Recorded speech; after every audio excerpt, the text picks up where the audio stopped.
कावळगाव येथील महिला सरपंचाच्या अपात्रतेस उच्च न्यायालयाकडून स्थगिती। नमस्कार, आपण पाहत आहात समृद्ध महाराष्ट्र न्यूज। कावळगाव येथील महिला सरपंच चंद्रकला पिराजी सोनकांबळे ह्या डिसेंबर 2023 मध्ये सरपंच पदाचा कार्यभार हाती घेतला होता।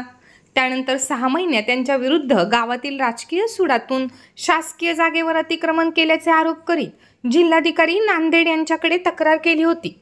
जिल्हाधिकारी यांनी दिनांक 22 एप्रिल 2025 रोजी सदरील महिलेस सरपंच व सदस्य पदावरून अपात्र घोषित केले होते।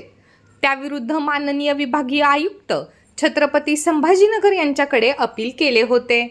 अपील प्रलंबित असताना स्थगिती स्टे देण्याची विनंती केली असता माननीय विभागीय आयुक्त यांनी स्थगिती स्टे अर्ज फेटाळून लावला होता। विभागीय आयुक्तांच्या स्थगिती अर्जावरील निर्णयाच्या नाराजीने सरपंच महिलेने ॲडव्होकेट अविनाश सूर्यवंशी यांच्यामार्फत उच्च न्यायालयात याचिका दाखल केली व सदरील अपात्रतेस स्थगिती देण्याची विनंती केली।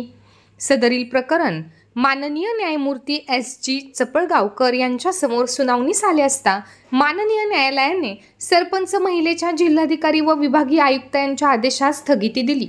यावेळी सरपंच महिलेच्या वतीने ॲडव्होकेट आनंद पाटील व ॲडव्होकेट अविनाश सूर्यवंशी कावळगावकर यांनी काम पाहिले, तर ॲडव्होकेट विनोद धोत्रे यांनी सहकार्य केले।